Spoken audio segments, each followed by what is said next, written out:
Hey, good morning, good afternoon, good evening. This is Alan Burgos from the hashtag Walk with Lan channel. Welcome and welcome back to our channel.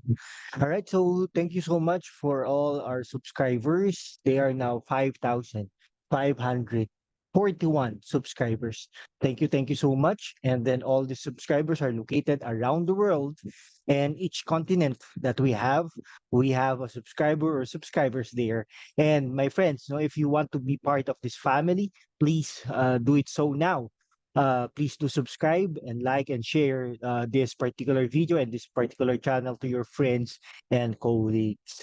Okay, so ano tayo, no? May pag-uusapan lang tayo. May nakita kasi ako no, na isang parang write-up, no, not write-up but parang art card ng SMNI, no, with regards to yung Taguig and um, Taguig and Makati. Oh, yan. Kasi para na po just a backgrounder, no? Backgrounder lang po tayo. Ang Taguig po kasi nag-file ng case sa court and kinatigan sila ng Supreme Court na yung part ng yung BGC at saka yung tama, yung BGC at saka yung EMBO na part ng Makati ay sabi sa Taguig daw, no? Kinatigan sila ng Supreme Court. Okay? So yung sa Supreme Court na yon, nag-final, no? Final yata last year, no? Actually, nakita ko nga si Mayor Abby Binay last year na umiyak pa nga, no? Na mahal niya mga taga-EMBO. Okay? Kaya lang, nagdesisyon na kasi ang Supreme Court, no? So, ano naman, no? Parang may 1 year silang parang transition period, kumbaga. Kasi ang nangyari po ngayon, yung yung yung mga fire stations nilak na nila, no? Tapos yung mga health centers, hindi yung mga health centers and hospitals nasa Taguig na, no? Nasa Taguig na ngayon ay hindi na yung mga ang tawag doon, yung mga EMBO citizens, no, ay hindi na pwedeng makapag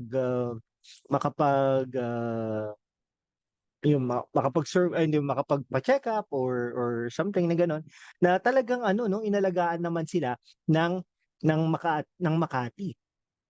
Okay, talagang sagana sa mga benefits talaga mga taga Makati, eh. Inggit na inggit nga ang mga inggit nga ang mga ibang mga LGUs with regards to that. Pero ngayon hindi na mangyayari 'yun. Even sa University of Makati na nasa Taguig, 'no, ano na siya 'no, hindi na siya puwedeng, I mean, yung mga taga-EMBO ay tinag as non-Makati residents or residents. Meaning to say, magbabayad sila ng tuition fee and miscellaneous fees, 'no, ayan. Kasi kung kunwari meron naman talagang University of Taguig, eh, 'no, Taguig University or University of Taguig.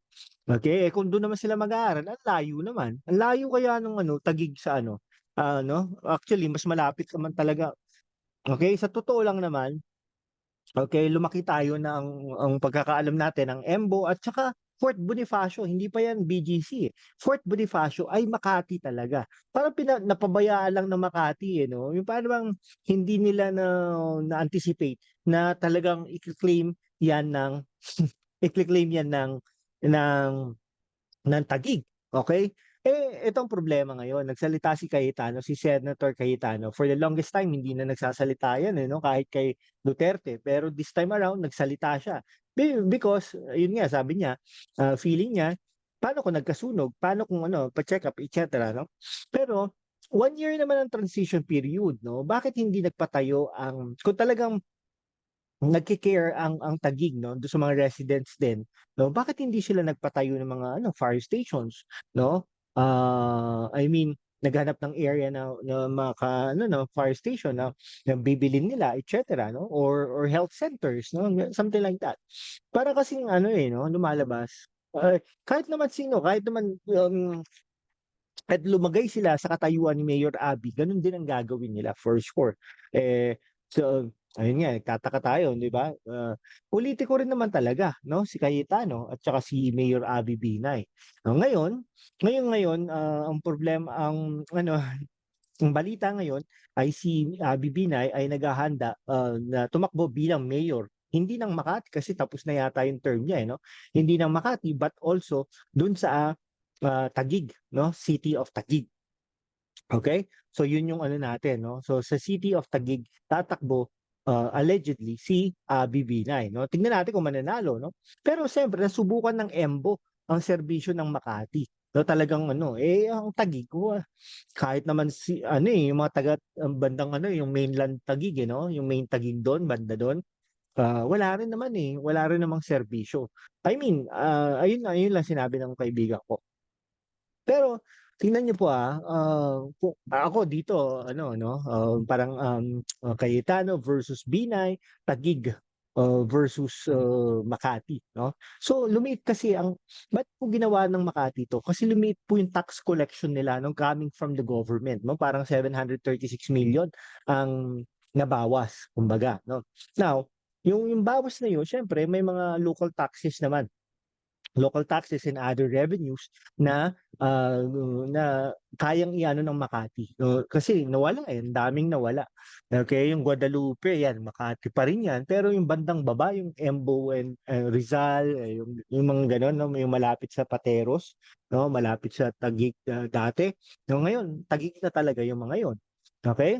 Ngayon, so yun ang ano dun 'no, si Senator, Alan Peter Cayetano, pero hinihintay ko magsalita si Nancy Binay 'no, ayan tingnan natin kasi ano yan, 'no, may Binay sa Senado, dalawa ang Cayetano sa Senado, okey? Oh, ngayon si Abby Binay 'no, tapos, ayun, Abby Binay tapos yung si Lani Cayetano 'no, ano talaga sila. So, anyhow, sige tignan na lang natin po ang mga susunod na kabanata. So, hanggang sa muli mga kaibigan ko 'no, kung mag-subscribe ka naman 'no, kung hindi ka pa nakapag-subscribe, mag-subscribe na para you are part of this family. Thank you so much guys. God bless you all.